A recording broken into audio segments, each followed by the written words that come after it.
Maggie's relaxing at home reading a pamphlet for Port Ahora, which might be a possible location for a future series. She decides a vacation there, but finds out she has no money. Because a while back, Mario broke a pottery shop's entire inventory, making her pay for the damages. She posts for a babysitting job online, and her first client is Jub. Lupin drops him off, asking Maggie to look after him since he has a job that he shouldn't rat out to the cops. I'm pretty sure that's the code for I'm working for the mob, or something. While Maggie takes care of Jub, he goes chaotic as he wrecks everything while she tries to get him under control. Maggie puts him in a cage for a timeout, making him cry, so she thinks about who to ask for help. Shumi arrives, calming down the duck frog humorously while she attempts to cook a meal, but because part of the reason why she mostly eats ramen is that an eyeball comes out of the pod, summoning Shumi's alter ego. He attacks the eye and Jub starts crying, which grabs the poisonous mushroom's attention. Maggie believes her client's in harm for his destructive ways, and she strives to protect Jub at all costs. Anti-Shumi catches up to him by handing a weapon, showing how to take care of someone you don't like. Not a bad advice, I guess. It causes Shumi to go back to normal. Lupin returns and appreciates Maggie's work, and the three leave. She relieves despite her house being in shambles, but it turns out the Eye has a family and wants her services, causing Maggie to pull a Carl Johnson. Here we go again. This video is one of the year's best episodes, one of Maggie's finest roles, and another breath of fresh air from Myers' hijinks. Almost every joke lands, the characters interact really decently. Who knew Anti-Shumi didn't want to kill someone? And the premise is quite unique, so it warrants my highest rating. The babysitting plot sounds mundane on the surface, but the execution was actually worthwhile. I wonder why that is the case. Anyway, of course I don't expect everyone to like it because it's a Maggie video and we all know how the rest of the world feels about her, especially the cephalopods. Is there ever a time where these guys don't act stupid? Well, I guess not. And that's all I have to say for this segment.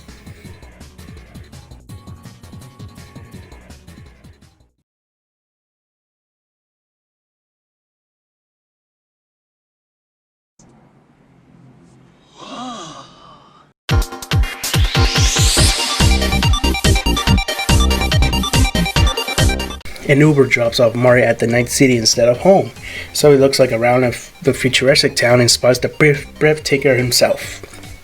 Keanu Reeves, who goes by the Johnny here, as Mario asks him for help.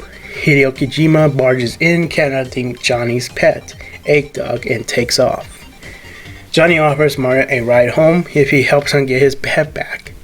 He refuses, but then changes his mind as usual. They go to the Cybertubbies base to prepare for an assault. The Tubbies get some work done on Mario by turning his mustache metal. Okay then. But then Monitor and his men surround them since John was possessing unauthorized Tubby custard. Mario makes a distraction dummy which Monitor seduces because in the future a president doesn't fall in love with technology. The team escapes, but the squad catches after them. Going into a nightclub, both groups arrive and start a shootout. Mario activates his stash, turning it into a keyboard, and hacks the DJ console. Melanie, and I guess Sophia, will be so proud. He plays an awful tune, causing the Robocop's ear to explode. Monitor is about to arrest John, but Mario catches him and reprograms his behavior. Killing the rest of his assistants, the team heads to Kojima's lair, battling his guards along with a bootleg Senator Armstrong the game producer transforms into. And before hope is lost, Mario transforms John into a short stack, successfully defeating him. Now his Egg Dog returned, he drives the plumber home in a Cybertruck, and Kojima is forced to delay his Nintendogs game. The one that has been one since the 3DS. Mario and John Wick's Cyberpunk Adventure gets a 7.5 out of 10. This is another simplistic but decent video. It's part of the Mario Party sub-series that only provides fun. There's a decent amount of humor, but it can use more original jokes and better futuristic locations to resemble the Cyberpunk game, which I gotta say the dev team need to prepare in advance to avoid delays, so they wouldn't have to post those yellow letters. If SMG4 chasing trends still makes your skin crawl, remember that Freddy's Spaghetteria fits into this category, which means they've done it for a long time and show no signs of stopping. If you're confused as why Canyon memes are still around, it's because people find the actor to be an awesome person even outside his line of work, which is what more Hollywood celebrities should be like. But tragically, Arn wouldn't be funny if someone hated his video because it messed with their favorite game that just released that being recalled for being unfinished. They must have a hate boner for the game parodies then.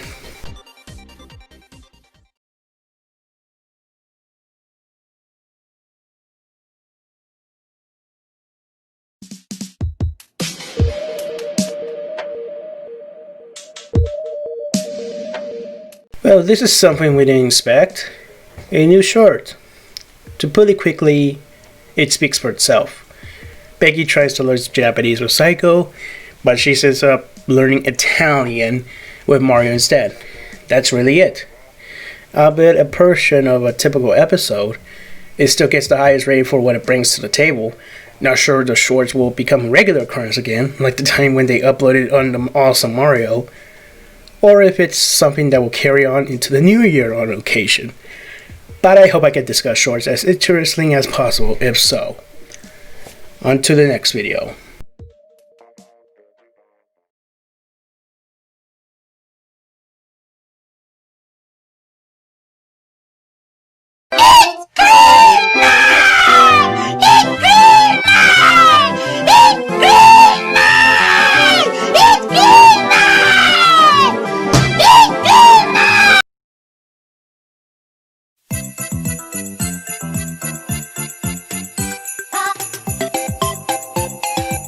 The most wonderful time of the year, if this one wasn't so shitty. So SMG4 brings in the holiday spirit with this video. It starts with a familiar sounding narrator telling a story about the characters preparing for Christmas. First is Boopkins and Mickey fighting over decorations, causing a mess, and they end up using Toad as a tree. Next is Axel taking Melanie to the mall bed shopping. She naps everywhere in the store and he finds her resting the best on a bed of watermelons. Then Tari and Melly spot Bob working as a mall Santa, asking Bowser Jr. why he even wants to be with his dad. I can't imagine the reason. Tari thinks Bob's the real Santa, as she hyperactively begs him for a PS5, which is hard to come by not long before this video was made. Thanks, scalpers. Billy threatens him to deliver the goods, sticking up to her for a friend, and Bob walks away. Next, Psycho, Wimpy, SMG4, and Bookends have a sumo fight that involves a giant ice sculpture granting the Giga victory. Later, Swag and Chris close down the post office that was open for 5 fucking minutes. As JoJo wants to deliver his letter to Santa, which is his brother's present.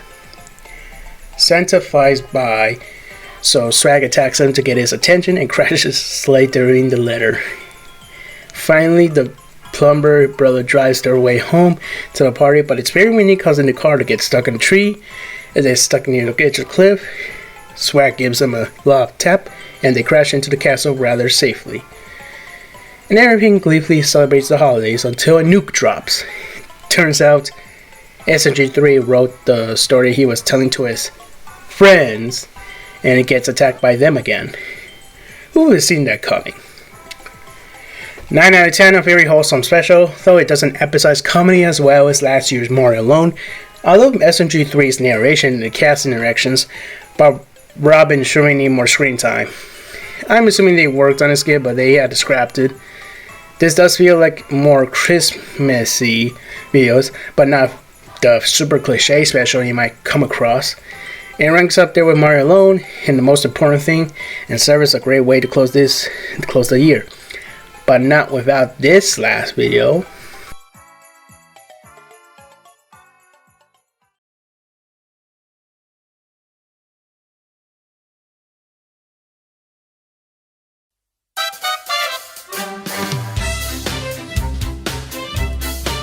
To close out this dreadful year, the brothers announced a special end of the year collab for fan-made skits. This time it was limited to 30 seconds per entry within a 3-week deadline. It sounded like a recipe for disasters to some, but the final product proves that wrong. This collab showcases a lot of good entries, and it's really up to you guys to determine which one are the best ones. But here's a couple of my personal picks. The skits made by the following participants: X Stroke, Chino Spike, Derpy Sponge, Ezra's Extras, Matthew Smart, GTA Gamer 222, Crackety Unks, Bergie, DA.Kim26, Flower Bra, Slam Green, Crispy Toast, and last but not least, Dashay. Great job, you guys. Heck, I even made one myself, but it wasn't accepted. Oh well. So congratulations to everyone who got in, and those who tried but still made a well done short. As Luke said himself, there were around 5,000 videos for them to check out, so it's likely some good and even better ones are gonna be left out. So no need to anyone to light a torch or break out the pitchforks. I'm leaving out a rating this time since technically there isn't material made by the crew and it's a video made completely by the fans, since there wasn't an intro and closing segments. And that's a wrap for every SMG4 episode this year. What a journey has been. But I'm not done yet, since I want to talk about my thoughts on the channel as well as what will happen soon regarding everything that surrounds it in this next segment.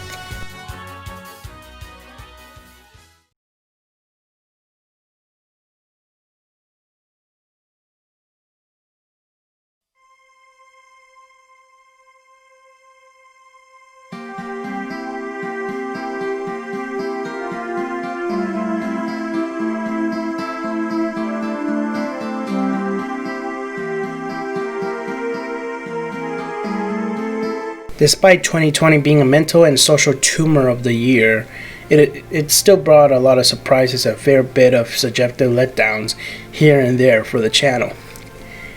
The best thing for the series was the first ever movie, Megan's Destiny, which accomplished her character development, and she got a few episodes centered on her and a new voice.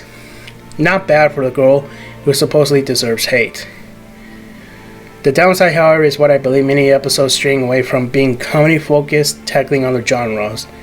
Though the humor hasn't gone anywhere because not every show has to stick to a single genre, more viewers need to recognize this.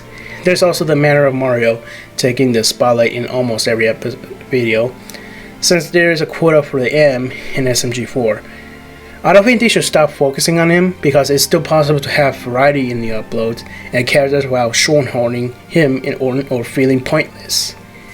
Speaking of Mario, the thumbnails and titles are almost always about him, which could present a lack of visual diversity to the average user. But to be fair, it is a consistent way to gain more fans if they are interested. But the other characters do need their time and shine regardless, if they're in the thumbnail or not, which will help in the long run. Also, Gmon, I'm gonna be honest, no matter how much I ask for the show to look better, it still has the tacky and unfinished look that representative of its wacky core, which is fair, I guess. So if you're one of those things I believe SMG4 is a perfect YouTuber, well, there you go. Of course, if you know me and follow any of my social media, the biggest elephant in the room is the whole thing is the community and the outsiders treating Glitch Productions pretty poorly. There's still the classic versus modern argument, the Destiny worshippers that beg to have her resurrected, and the worst of all, the Maggie's voice drama. If you watch my segment in the August reviews, you'll understand why I talk about it. Point is, it disappoints me why SMG4 isn't as respected as it should be even after so long. Both classic and modern fans are to blame for trying to bring down the fun with every personal battle, and the non-viewers are no different. In fact, Parts of the family video might be a glimpse of what SMG4 would look like if they weren't allowed to do what they want and had no sense of direction. It almost felt it was if it was a YouTuber that was still going but lost the charm they had long ago. Which reminds me, there's one more thing that bothered me this year. This happens to be the comparison thrown at this show in another channel by the name of Super Mario Logan. Yes, that's Super Mario Logan. I talk about them many times in passing, but never truly acknowledge them in these reviews. That's because, from the looks of things, there's something clearly wrong with not just the content, but the person who runs it as well. It's kind of frustrating to watch anyone with a brain and Logan's personal life has gone downhill if the drama tells us anything. All because a demon who should not be named is a hit with online children and got popular too quickly. The community, in fact, isn't much better since the ones who are little bootlickers haven't given up on wanting them to be better. YouTubers and humans in general are trying to move on. The ones who stay, however, only go forward to the good parts of SML nowadays, such as a few characters played by the best person in the team, which is apparently enough to excuse every single problem. Yeah, this one guy from New York making the funniest jokes is a lot more than checking on the leader's mental health to prevent any further mistakes. Something no entertainment should go through. It's quite baffling that they should defend a broken mess of a channel rather than an honest group of people who have a passion of talent trying their best to stay out of drama. Nonetheless, the argument's been brought up too much, especially in unnecessary places. Not to mention, I've personally been through a lot of shit as a result or relation to this stuff, and it wasn't pretty. If I let it consume me, let's just say I won't be making this video right now. Thankfully, we can still look at the bright side. There's still a lot of good videos to go back to. We watched look at Kevin Gross as creators and hopefully people. Season 2 of Metarunner was a success, and there's a few more shows to look forward to, including the SMG4 series 10th anniversary in 4 months. We want 2021 and the future in general for SMG4 to be bright, showing that their craft is something to be fondly remembered. From a critic's perspective, it's just silly to review most of the reviews in a similar fashion to real TV shows and movies and should just go with the flow, unless there's something generally suspicious to keep track of. As a fan, or enjoyer maybe, it inspires my drive to create videos and artwork not just for this brand, but for other interests too. People are quick to judge me supporting this cheesy content, whatever. But if there's something I believe that can be done better or differently, I make sure to be talked about. If we're lucky, hopefully all this negative discussion will die out and we can watch these videos in peace again. Let me close out a review with this. Luke, Kevin, James, all you guys are GP. In the tiny chance you're watching this, I just wanted to say thank you. Please keep up the good work. Think smart decisions. Fix the problems I brought up if you can. And go spread creativity.